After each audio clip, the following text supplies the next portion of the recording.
Hey everyone, welcome back to the channel. Thank you for being here. My name is Andrew, coming to you from the beautiful Carolinas. Today's topic is going to be what your silence means for healing. Think about that for a minute. Everyone, if you like the content, please like, subscribe, and share. So your silence, I've created so many videos on silence and how it is a superpower, and it does empower you.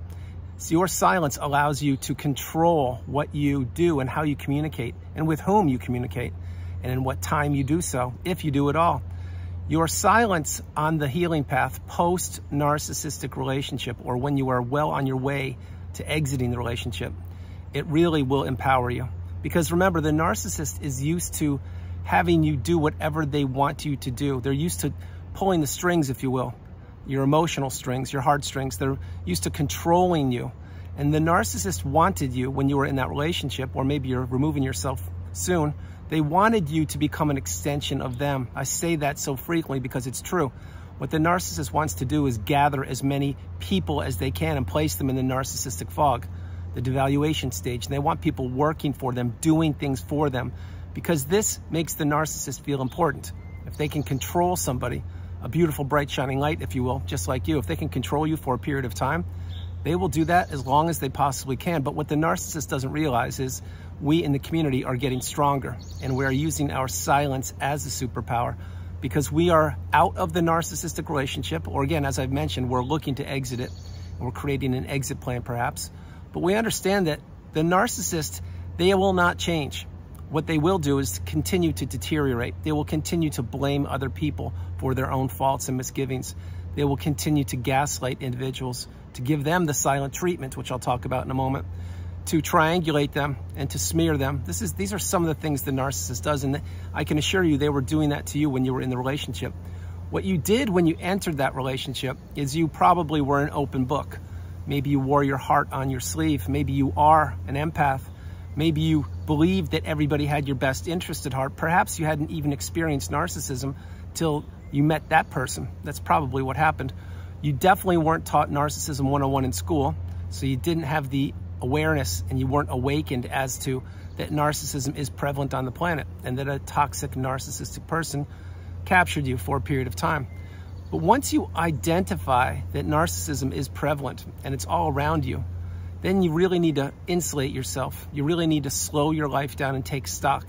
You need to understand that if you're trying to explain to your own immediate family members or friends or colleagues or coworkers about the relationship that you just exited, if they didn't go through it, they're not going to wrap their head around it, and they could be there for you for a period of time, but they're not going to really understand what you're talking about because to them it's a foreign language.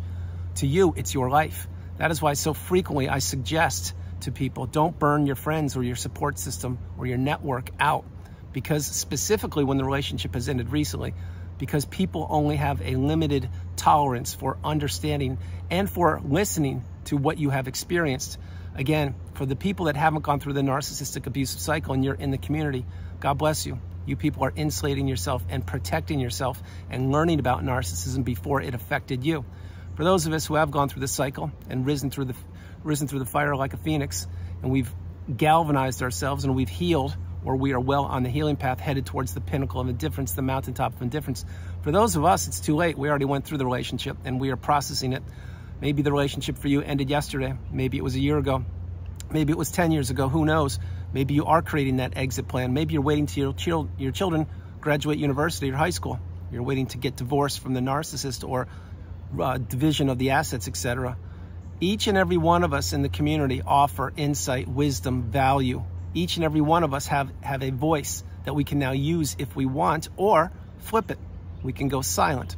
So that's what this video is about. It's about your silence and how it helps you heal. Because post-narcissistic relationship, you're going to figure out a few things. One, that relationship was not what you thought it was. It's not at all what you thought it was. It was exactly what it was, which was a challenging, toxic, abusive relationship. And whether it lasted for a day, a month, a year, 10 years, or a lifetime, you finally got the wisdom. You're applying the tools, because when the student is ready, the teacher will appear. And you found that needle in a haystack, and lo and behold, you figured out, oh my gosh, it's my mom. She's the narcissist. It's my dad. He's the narcissist. It's my spouse. I can't believe this. When you figure that out, then you have a lot of work ahead of you. And that work will be to focus on yourself, to control what you can control, to use silence to your advantage, not to give the other person or people the silent treatment. That's what the narcissist does. And the silent treatment is a very damaging tool that the narcissist uses on people. And when people don't know that narcissism exists, they continue to go back to the narcissist when they are experiencing the silent treatment, and they apologize for something they never even did. But again, that's how the narcissist draws people back in. So I'm suggesting post-relationship, we don't give anyone the silent treatment, but we do decide who we want to communicate with or not. Example, let's say that you are working a 9-to-5 job and your boss turns out to be a toxic narcissist or a workplace bully, energy vampire, whatever you want to call them. And this person's trying to make you work on weekends but not give you more money. And they're promising you in the corner office, and they're promising you a vacation to Tahiti, etc. Well, you've been hearing the same song and dance for years, and it's the same thing, but nothing ever changes except for your workload. That gets added more and more onto your workload because you're a very high-level employee. Well, now what can you do? Are you going to go in the office of the narcissist tomorrow morning and tell them what to do with the job? No, that's not the wise move. What the wise move is to become unavailable, to not feed the energy that the narcissist is craving from you. So example, in the past, when you have those meetings with the toxic narcissistic workplace bully, your boss, you probably will be listening to them give you a monologue of how poor of an effort you're doing and how someone in another department is doing so much better than you. They're triangulating you, they're abusing you, all that. Well, now you don't do that. You say, excuse me, I'm not here to be abused. I want to get back to work. And while you're doing that, you're not going to be consuming their toxicity, which will put up a boundary, and you're looking for another job behind the scenes. Now, I know it's not as easy as that, but believe me, I've done that more than once. And there are narcissistic bosses all over the planet. I'm not saying that yours is one, but many times when people get in a position of authority, and the workplace is no different, they believe that they own the employees, just like a narcissist believes that they own you. But they don't. We are free individuals. We are beautiful, bright, shining lights. Nobody owns us. But when we were in that relationship with the narcissist, we believed that that we needed them. We believed that we should be working for them and doing things for them and putting them high up on a pedestal. Essentially, we believed in the mask. No longer do we believe in the mask of the narcissist or of anybody, because we now have boundaries. We have insulated ourselves. We've slowed our lives down. We've healed, or we're well on the healing path. We have processed childhood wounds. We've journaled. We've meditated. We've seen a therapist. We've watched videos. We've done so many things, sleepless nights. We've lost weight, gained weight. We've processed what all the terms in the glossary and the definitions are on the narcissistic abusive cycle. We know them inside and out. We now speak a language we weren't prepared to speak. But again, the only way we speak the language is because we've experienced these poor behaviors that your average human being can't wrap their head around, because one, those people probably are narcissists and they're not going to act like they know it, or two, they just haven't encountered a narcissist yet firsthand, so they don't know. And my hope is that nobody, and I mean nobody, will go through a narcissistic relationship going forward. Unfortunately, I think the cycle will continue on and on until we as a collective break it. And my hope is, when I say break it, I mean end narcissism. But as I'm mentioning, why your silence helps you on the healing path, it will help you because think of all the energy you were giving out to the narcissist. Think of all the texts that you would have to react to. You weren't responding back then, you were reacting. So if the narcissist asked you a couple questions, you would give them a three-paragraph answer, and then they would give you the letter K as a response. Like, okay, great. In other words, you were reporting back to them, you just didn't know it. But you believed that they were somebody that they trained you to believe that they were. The narcissist is nobody. They're shallow, they're hollow. There's nothing inside of them. They're a mimicker. All they do is regurgitate words and hobbies and sayings and expressions back from other people onto new, unsuspecting people. That's why the narcissist can't sit still. That's why the narcissist usually has multiple smartphones. That's why the narcissist is always looking for the next new shiny object. That's why the narcissist was looking to control your emotions, your energy, your finances, your time, your money, love, empathy, your relationships, your health. This is what the narcissist was looking to do, and they did accomplish that for a period of time, which was the length of the relationship, but they can't do that any longer. So now we understand silence is not only empowering, but it is a superpower when you learn how to use it properly, which means you do not feed the beast any longer, not from the narcissistic relationship, because my hope is you've gone no contact, blocked these people, deleted them, removed them, and all fly monkeys and people associated with them. But same thing with people in the present or future. Hypothetically, you're on an airplane, you're flying halfway around the world to go on a vacation or speak at a seminar, whatever you're doing, and you're sitting next to somebody who just won't stop talking to you. They're filibustering, and they're talking about anything they can. Well, who do you think that person is? Well, I'm not saying they're a narcissist. I will say they're an energy vampire, and they're not allowing you to get your rest or to prepare for your speech or for you to enjoy the movie you're watching if you watch movies, or whatever you're doing. They're trying to disrupt your energy. And that is a sign of a narcissist, somebody trying to disrupt your energy. You see, there are things called manners that we used to have in a day gone by.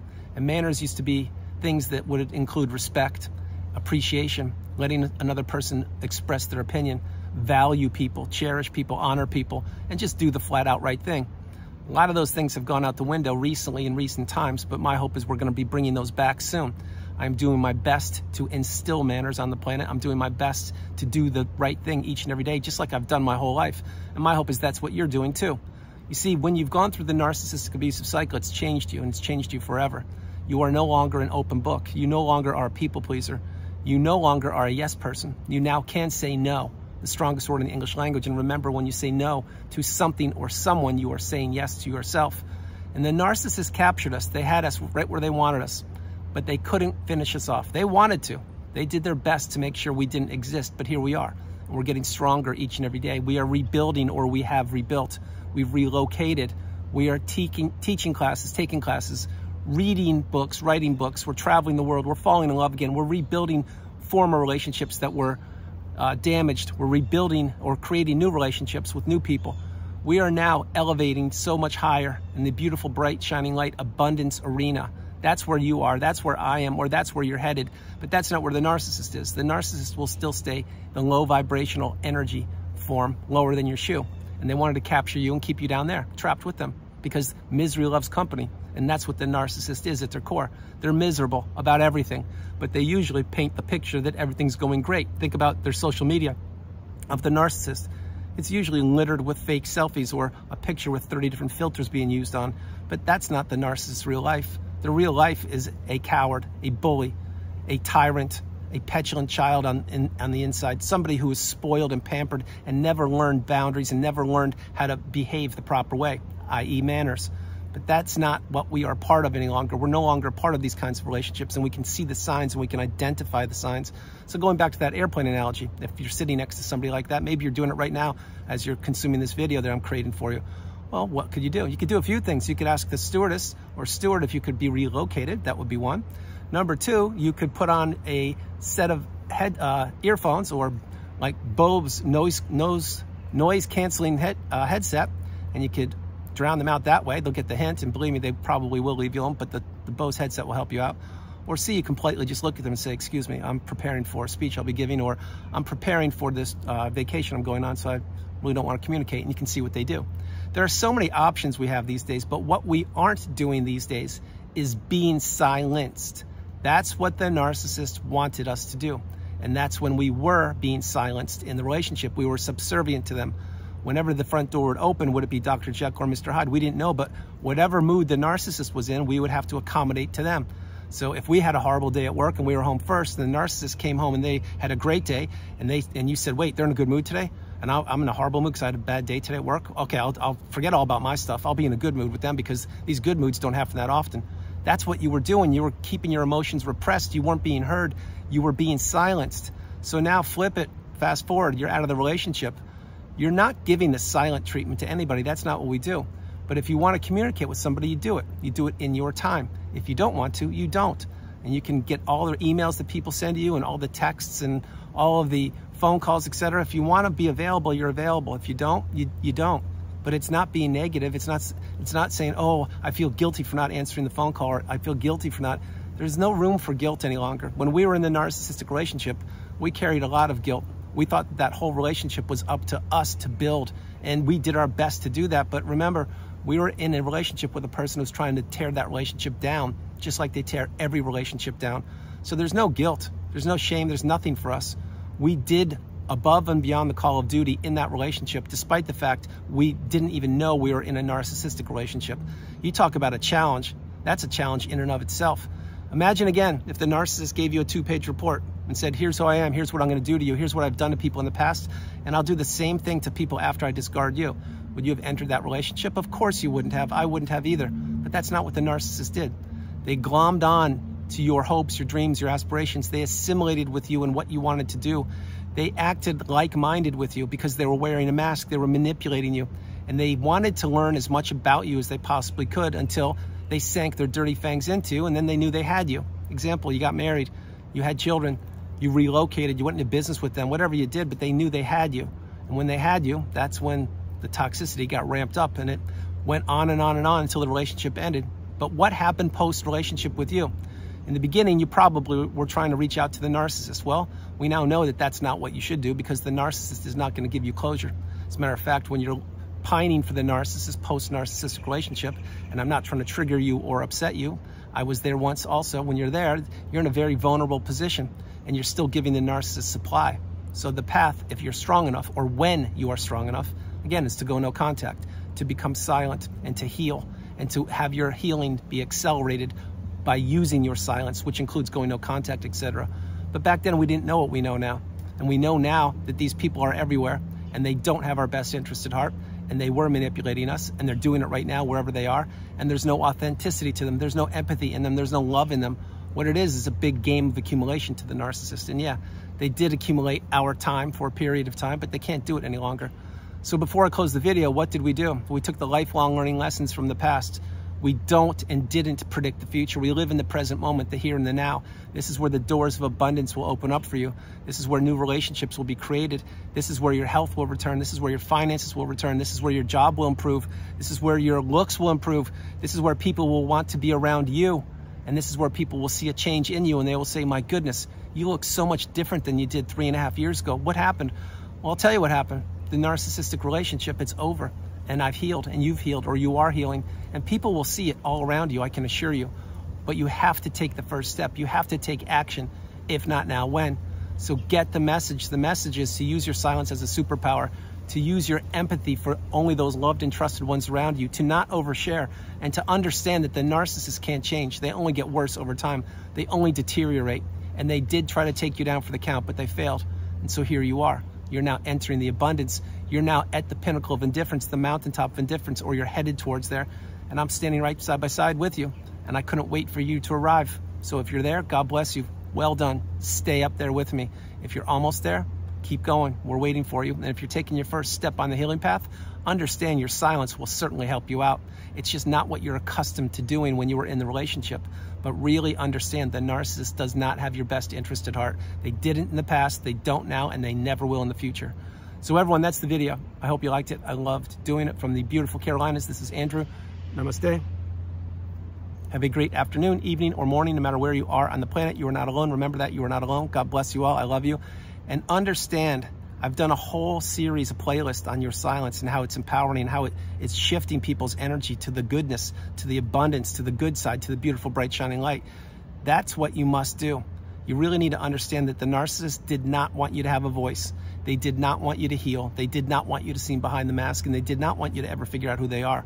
You did, and you figured them out, and here you are. So now, when you go no contact and you really dial your words and expressions and communication in, it will really help you. It will benefit you more than you'll ever know. I love you all. God bless you, and I'll talk to you tomorrow. All right. Bye, everybody.